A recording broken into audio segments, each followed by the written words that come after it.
자, 국어교육 의사통의 이론 그 3장부터 알아보도록 하겠습니다. 3장은 사람과 사람의 대화에 대한 겁니다. 그래서 이 대화라는 것이 바로 인간관계를 발전시키는데요. 3.1에서는 주목한 것이 바로 키워드는 협력입니다. 그죠? 그래서 여러분 그라이스의 협력의 원리를 다뤘습니다. 협력의 원리는 여러분 잘 아시다시피 양의 경륜, 뭐죠? 네. 필요한 만큼 전달해라. 그죠? 여러분들 얘기로 뭐 too much information, 그죠? TMI라고 하죠. 조금 얘기해도 되는데 너무 많이 얘기한다거나, 아니면은 물었는데 필요한 만큼보다 정보를 안 주고 아주 조금 얘기한다거나, 이랬을 때 양의 경륜을 위반하게 되겠죠. 그래서 경륜이란 말은 맥심을 번역한 말입니다. 우리 뭐 명제 또는 뭐 규칙 이런 식으로 이해해도 되지만 거기에 해당되는 뭐 프린시플이라든지 뭐 여러 가지 영어 단어가 있지만 이제 선생님 맥심이라고 했기 때문에 우리가 이제 경륜이라는 말을 쓰게 됩니다. 지뢰 경륜은 진실성에 대한 겁니다. 그죠? 네. 이 지뢰 경륜을 위반하게 되면은 바로 인간관계에 아마 치명적인 영향을 미치게 될 겁니다. 그 다음에 또 중요한 게 관련성의 경륜입니다. 여러분 이런 것들을 지켜주고 이런 것들을 지켜준다고 해도 관련성의 경륜을 위반하면은 어떻게 됩니까? 네. 여러분들 대화하고 있는데 항상 옆에서 다른 이야기를 하는 친구가 있죠? 네. 아마 누가 떠오를 텐데요. 그런 것들이 바로 관련성의 경륜을 위반하는 겁니다. 그 다음에 태도의 경륜, 매너입니다. 근데 우리가 태도의 경륜, 또 맥시멈 매너 이렇게 해서 바른 자세로, 바른 태도로, 진실한 태도로 이렇게 해서 마음의 태도라고 생각하시지만 사실은 이것의 핵심은 뭡니까? 간명성입니다. 간결하고 명료하게, 조리 있게 이렇게 얘기하는 것이 태도의 경륜입니다. 우리가 말을 하거나 글을 쓸 때 장황하게 쓰는 것이 막 수식을 많이 하는 것이 좋다고 생각하지만 그렇지 않고요. 간결하고 명료하게 분명해서 내가 전하고자 하는 메시지를 정확히 전달할 수 있을 때 태도의 경륜을 지켰다고 합니다. 자, 그래서 이 경륜 자체만으로도 우리가 대화를 할 때 당연히 지켜야 되는 그런 중요한 것이기도 합니다. 하지만 그라이스가 이 경륜을 얘기하고자 하는 것은 사실은 인간들이 이것을 고의로 위반하는 현상이 있다는 것을 얘기하고자 합니다. 그래서 사탕 먹을래? 라고 물었을 때 B라는 사람이 아니 안 먹을래 이렇게 얘기하면 되는데 나 다이어트 중이야. 그러니까 A는 about 사탕 이렇게 얘기했는데 B는 about 다이어트 얘기를 합니다. 뭐죠? 우리가 관련성의 경륜이 위반됐다고 할 수 있겠죠. 사탕 먹을래 물었는데 나 다이어트 중이야 이렇게. 아마 AI가 이것을 학습하려면은 조금 시간이 걸릴 겁니다. 사탕 먹을래? 아니 안 먹을 거야 이렇게 얘기해야 되는데, 아니 먹을 거야 이렇게 해야 되는데 갑자기 다이어트 중이야라는 얘기를 합니다. 근데 우리 인간들은 이것을 쉽게 추론할 수가 있죠. 사탕 먹을래? 여기 뭐 초콜릿이든지 단 게 있을 때 이것이 살이 찔 수 있으니까 나 다이어트 중이라는 건 뭐예요? 거절의 의미를 담고 있는 거죠. 그래서 고의로 이 관련성의 경륜을 위반했을 때 대화가 훨씬 더 몇 단계, 그죠? 사탕 먹을래? 아니 안 먹을래? 왜 안 먹어? 나 다이어트 중인 거 몰라? 막 이런 식으로 몇 턴을, 4-5턴을 가야 되는 것을 갖다가 경제적으로 확 줄여주기도 하고, 그 다음에 완곡하게 no 이라고 얘기하지 않고 나 다이어트 중이야 이런 식으로 얘기해서 완곡한 거절의 의미를 담기도 하고, 그래서 관계를 오히려 더 해치지도 않고 경제적으로도 압축을 하고, 이런 식으로 인간들이 뭔가 언어를 그렇게 효율적으로 쓰는 이런 현상을 뭐라 그런다? 대화 함축이라고 하죠. 그래서 그라이스는 사실은 이 함축이라는 이 현상을 설명하기 위해서 고의로 위반하는 어떤 틀, 뼈대들을 이렇게 4개로 설정한 것입니다. 그래서 여러분 이 경륜 자체도 학생들에게 충분히 가르치고 이것이 우리가 지킬 만한 것임에도 것이지만은 실질적으로는 이 대화 함축과 연관이 있다.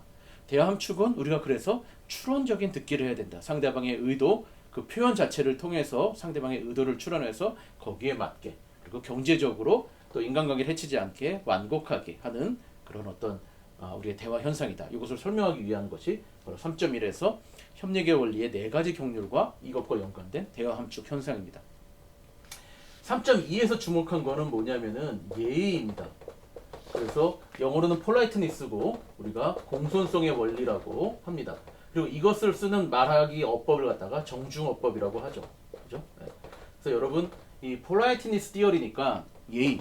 여러분 예의는 우리가 그죠? 공자, 맹자 이럴 때부터 인이 예지신에서 동방 예의지국의 나라에서 굉장히 우리가 중요시하던 겁니다. 근데 이제 요 리치라는 사람이 또 여러 가지 이론들을 참고해서 폴라이트니스 띠어리를 만듭니다. 그것을 좀 학술적인 용어로 공손성 폴라이트니스 이렇게 한 거고 이것을 사용하는 어법을 정중어법이라고 합니다. 여기에는 원래 리치가 얘기한 6가지의 경륜이 있는데 국어교육에서는 공감의 경륜을 빼고 5가지의 경륜을 소개하고 있습니다. 이것도 쌍으로 이루어져 있는데요. 첫 번째는 요령의 경륜과 두 번째 나오는 관용의 경륜입니다. 네. 이것의 핵심 키워드는 뭡니까? 부담입니다. 이게 이제 쌍으로 이루어졌기 때문에 요령 경륜은 뭐예요? 네. 상대방의 부담을 최소화해라. 상대방의 부담을 최소화하는 게 얘기합니다. 그러니까 상대방의 부담을 크게 할수록 폴라이트니스하지 않다는 거죠. 임폴라이트하다는 무례하다는 거죠. 선생님께서 이거 한번 네가 발표를 한번 해볼래? 그랬을 때 상대방의 부담을 크게 하면 어떻게 됩니까? 아니, 선생님께서 초안을 먼저 잡아주셔야죠. 목차 좀 잡아주세요. 이렇게 해서 내가 부담을 끌어안는 게 아니라 상대방의 그 부담을 확 다시 넘겨버리는 거죠. 상대방에게 부담을 이제 크게 해버리는 것. 이게 요령의 경륜을 위반했다. 이렇게 얘기가 되는 겁니다. 그럼 요거랑 쌍으로 그 부담을 나로 가져오면 어떻게 됩니까? 이 관용의 경륜입니다. 내가 부담을 크게 떠안는 거죠. 아까 발표상으로 하면은 선생님 발표할 게 더 없나요? 이렇게 되지만 좀 현실적이지 않은 것 같고 이런 예가 바로 대표적인 게 되겠죠. 앞에 있는 강사분이 말씀이 되게 작습니다. 볼륨이 이것이 그랬을 때 잘 안 들려요. 말 좀 크게 하세요. 이런 뭡니까? 상대의 부담을 크게 하는 거죠. 그죠? 체면을 또 위협하는 것이기도 하고. 근데 관용의 경륜을 지켜서 말하면 어떻게 되면 내 부담을 크게 하는 거죠. 선생님, 제가 잘 안 들려서 그러는데, 그죠? 내가 부담을 끌어안는 거죠. 제가 잘 안 들려서 그러는데 조금만 크게 해줄 수 있나요? 이런 식으로. 이 의문문을 사용하는 것도 뭐예요? 상대방에게 선택권을 줌으로 인해서 부담을 줄여주는 효과가 있는 거죠. 말씀 좀 크게 하세요. 이렇게 하는 게 아니라 할 수 있나요? 이런 식으로. 그죠? 그래서 요령의 경륜과 관용 경륜의 그런 차원이고요. 그 다음에 칭찬의 경륜. 그죠? 네.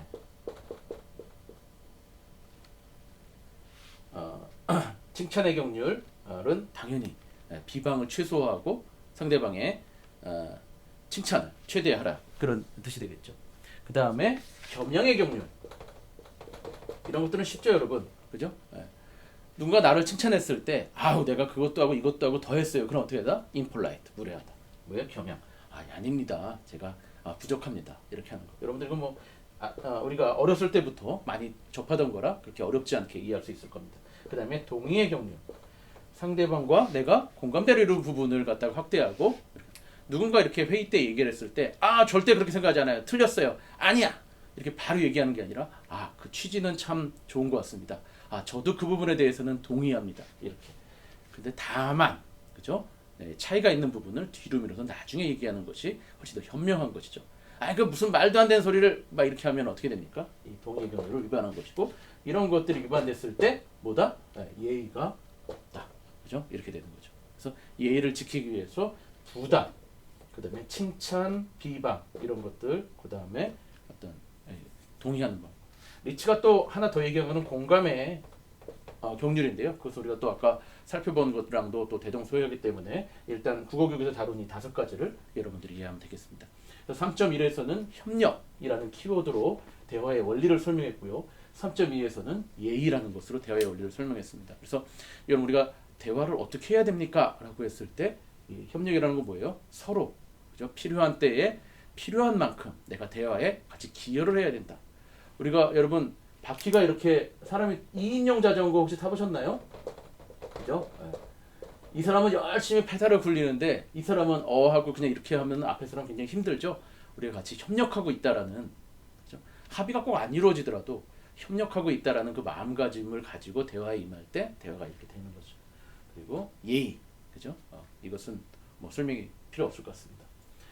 자, 그 다음에 이 대화에 대해서 하는데 더 나갔을 때 4장에서 나오는 거는 바로 이 비언어사통이라는 것이 나옵니다. 영어로는 non-verbal communication이라고 하는데요. 말은 아니지만 말에 얹혀져서 나오는 것을 얘기합니다. 그래서 엄밀히 따지면 우리가 언어 이렇게 언어로 표시할 수 있는 것을 제외한 모든 것을 얘기합니다. 그러니까 우리 준언어라고 하죠. 우리 국어교육에서는 언어, 준언어, 비언어 이런 식으로 3원 체계로 얘기를 하지만 교육의 뭐죠? 편리성을 위해서 하지만 이 준언어도 엄밀하게는 비언어 안에 포함되어 있는 겁니다. 이 준언어는 뭡니까? 억양, 어조, 성량, 속도. 그죠? 말은 아니지만 말에 얹혀서 의미를 확 바꿔버리는 거죠. 너 참 잘했다. 아우 잘했다. 참 잘했다. 그죠? 똑같이 잘했다라는 언어지만은 거기에 어조를 달리하고 그렇게 함으로 해서 메시지를 바꿔버리는 거죠. 사실 우리가 주변 사람과 싸울 때 왜 싸웁니까? 내용 때문에 싸우는 게 아니라 바로 이런 것 때문에 싸우는 거죠. 말투 때문에. 말투가 기분 나빠서. 그러면 동생이 좀 이렇게 해서 책상을 어질러 놓고 그랬다고 하는 거 그냥 좀 치우면 되고 그냥 이렇게 했는데 야 이거 좀 이게 뭐야 왜 이렇게 어질러 놔서 그랬을 때 아 몰라 언니가 치워 그죠? 택배가 왔을 때 누구한테 좀 받아서 저기 좀 받으러 나갈 때 아 언니가 나가 막 이 말투 때문에 여러분들이 빠직 이렇게 화가 나가지고 싸움이 되는 거죠. 그죠? 또 반대로 말투가 온화하고 따뜻하면은 싸움이 될 것도 싸움이 안 되는 거죠. 그래서 톤을 낮추고 웃으면서 반대 얘기도 여러분 웃으면서 얌전하게 이렇게 할 수가 있죠. 근데 별 얘기도 아닌데 이런 것들을 갖다가 굉장히 화난 사람처럼 하면은 갈등이 항상 생기게 마련입니다. 이런 것들이 준언어고요. 비언어에는 여러 가지가 있죠. 우리의 얼굴의 표정이라든지 여러분 표정이 뭡니까? 여기 요 사람 있죠? 이 표정. 이 정은 감정할 때 정이에요. 우리의 feeling, 우리의 느낌. 표는 뭐예요? 표현할 때 표입니다. 우리의 감정을 얼굴의 신경과 이 근육을 통해서 안면 근육을 통해서 드러내는 겁니다. 나의 분노, 슬픔, 놀람, 기쁨 이런 것들을 드러내는 거죠. 그죠? 이런 걸 통해서 이 사람의 마음을 읽을 수가 있고 여러분들이 말은 안 해도 내가 화났어. 이렇게 하고 있으면 뭐죠? 분노, 감정을 표현하게 되는 거죠. 그다음에 사실은 뭐 어떤 몸의 어떤 모습이라든지 여러분 곰돌이 푸 같이 생긴 사람은 좀 뭔가 푸근하게 느껴지고 좀 이렇게 까칠하게 막 이렇게 그렇게 느껴지는 사람도 있고 우리가 어떤 뭐 우리 동양에서는 관상학이 굉장히 발달했잖아요. 그래서 어떤 사람의 어떤 모양을 보고선 그 사람의 성향을 또 파악하기도 합니다. 이것이 어느 정도 그래도 좀 연관은 있는 것 같다는 생각이 들어요. 표정, 몸짓, 그다음에 이런 장신구 같은 경우. 여러분 미국의 예전 전전전 국무장관 올브라이트 국무장관이라는 분이 있습니다. 그분은 브로치를 달고선 항상 그 비행기 스트랩을 내려오는데 기자들이 이거를 갖다 굉장히 잘 막 찍어요. 그래서 우방국에 갈 때는 여기 이제 예쁜 꽃이라든지 평화를 상징하는 비둘기 이런 것들이 있고요. 뭐 그 사이가 안 좋은 미국하고 사이가 안 좋은 그런 나라에 갈 때는 뭐 전갈, 그죠? 아주 무서운 그 무슨 말벌 이런 브로치를 달고선 굉장히 어떤 경고의 메시지를 가지고 내리기도 합니다. 이런 장신구라든지 뭐 요즘은 어떤 뭐 의상, 패션, 신발, 헤어, 뭐 타투 막 이런 것들로다가 자기를 어떤 표현하기도 하죠. 그리고 여러분들이 당연히 뭐 제스처라든지 손동작 또 몸짓 이런 것들 일로 가세요, 일로 오세요 뭐 이런 것들 전부 다 비언어적인 것이고요. 세 잔이요, 세 잔이요 이런 것들. 그 다음에 시간과 공간도 다 메시지입니다. 여러분들이 만약에 카톡에서 일자가 딱 없어졌는데 아주 친한 친구인데 답이 안 온다. 30분이 흘러도 1시간이 흘러도 이럴 때 여러분들은 어떤 메시지를 받습니까? 내가 별로 소중하지 않나? 내가 우선순위가 떨어지나? 우리 관계가 이렇게 소원해나? 그죠? 이렇게 시간이라는 것도 맨날 여러분들의 모임에 늦게 오는 것도 그죠? 그것도 어떤 메시지를 계속 주는 겁니다. 난 이 만남을 이 모임을 별로 소중하지 않아. 물론 그 사람의 습관일 수 있지만 그런 메시지를 본의 아니게 보내게 되는 거죠. 공간도 마찬가지입니다. 여러분 교실 공간이 어때요? 바둑판처럼 되어 있을 때는 어떤 메시지가 나옵니까? 공간에서 선생님은 말하고 우리는 고개를 숙이고 하이라이트를 하고 메모를 하고 이런 게 됩니다. 근데 모든 별로 이렇게 했을 때는 어떻게 됩니까? 친구들과 같이 이야기를 하면서 지식을 구성해 나가게 되는 거죠. 집안에서도 커다란 TV와 편안한 소파가 있으면 어떻게 해요? TV를 보라 이런 거고 그죠? 이런 식으로 인테리어 가구 배치 이런 것들도 전부 다 메시지가 되는 겁니다. 자, 비언어적인 의사소통의 유형에 대해서는 여러분들 뭐 잘 아실 테고요. 책에 또 자세하게 소개를 해놨습니다. 근데 중요한 것은 또 이 기능이 있죠. 이 언어적인 것을 보완하기도 하고 대체하기도 하고 또 이거 불일치가 일어나기도 합니다. 보완할 때는 말 안 하고 그냥 아저씨 여기 설렁탕 이렇게 세 그릇이요 이렇게 되는 거죠. 그리고 또 같이 반가워 그러면서 이렇게 악수를 하는 것은 보완이 되는 거고 아까 요거는 이제 대체네요. 대체. 그죠? 말은 없이 이 말을 대체해서 세 그릇이죠. 이렇게 하는 거. 모수는 뭡니까? 반가워 그러면서 막 시계 보면서 이렇게 그죠? 내가 반가워라는 말과 나의 비언어가 불일치할 때 그죠? 이럴 때는 이제 갈등이 생길 수가 있겠죠. 그죠? 보완은 언어를 보완해서 같이 병행돼서 나갔을 때 대체는 언어가 하지 않는 것을 갖다가 이쪽 이렇게 대체했을 때 그다음에 모수는 이거 불일치가 일어났을 때 이럴 때는 의사소통에 갈등이 생길 수 있으니까 주의해야 되겠죠. 그 다음에 여러분 책에 보면 이렇게 사사분면으로 표시되는 거 있습니다. 화자가 어떤 의도를 가지고선 얘기했을 때 청자도 그것을 알아들었을 때 문제가 없죠. 제가 강의를 하고 있는데 학생들이 계속 시계를 보면서 막 이렇게 하품을 하고 있어요. 그럼 내가 이거 지금 굉장히 오래되고 있구나. 학생들이 지루하구나. 내가 빨리 끝내든지 뭔가 재미있는 얘기를 하든지 이렇게 해서 이걸 극복해야 되겠다. 그런 문제가 없습니다. 그죠? 또는 이쪽 화자도 어떤 의도가 없어요. 그냥 이렇게 했는데 청자도 그것을 별로 메시지를 안 받아들였어. 이것도 갈등의 소지가 없죠. 근데 화자는 어떤 의도를 가지고 얘기를 했는데 청자가 이것을 인식하지 못했을 경우에 계속 시계를 보면서 하품을 하는데 계속 지루한 강의를 계속했을 때 이때 갈등의 소지가 있는 거죠. 또는 화자는 아무 생각 없이 뭐 안경을 이렇게 올렸는데 갑자기 기분이 나빠진다라든지 뭐 그냥 아무 뜻 없이 뭐 이렇게 계속 뭐 이렇게 하는데 굉장히 어떤 불쾌함을 준다라든지 이런 경우도 요 상황과 요 상황은 갈등이 있게 되는 거죠. 그래서 이런 비언어 소통을 갖다가 교육할 때 여러 가지 유형뿐만 아니라 중요한 건 뭐다? 이런 상황, 의사소통에 갈등을 일으킬 수 있는 이런 상황에 대해서 유념해서 지도할 필요가 있습니다. 자, 5장에서 이제 더 커집니다. 5장에서는 개인의 어떤 대화뿐만 아니라 이걸 둘러싼 어떤 비언어뿐만 아니라 문화 얘기를 하게 됩니다. 그래서 5.1에서는 여러분 에드워드 T 홀이라는 인류학자가 미국이 이제 전쟁이 끝난 다음에 인류학자들을 전 세계에 보내서 여러 가지 그 사람들의 어떤 문화적인 것들, 관습들을 갖다가 이렇게 연구를 하는데요. 이 서양 사람의 눈으로 봤을 때, 서양 사람의 관점으로 봤을 때, 동양에 봤을 때 굉장히 그 사람들 딴에는 낯설고 어색하고 이상한 것들이 발견된다는 거죠. 그래서 그걸 한 게 바로 요 고맥락 문화라는 것과 저맥락 문화라는 것입니다.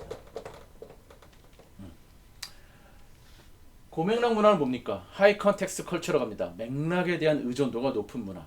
우리가 전통적으로 좀 고맥락 문화였습니다. 요즘 제 생각에는 저맥락 문화로 가고 있지만 고맥락 문화는 뭐예요?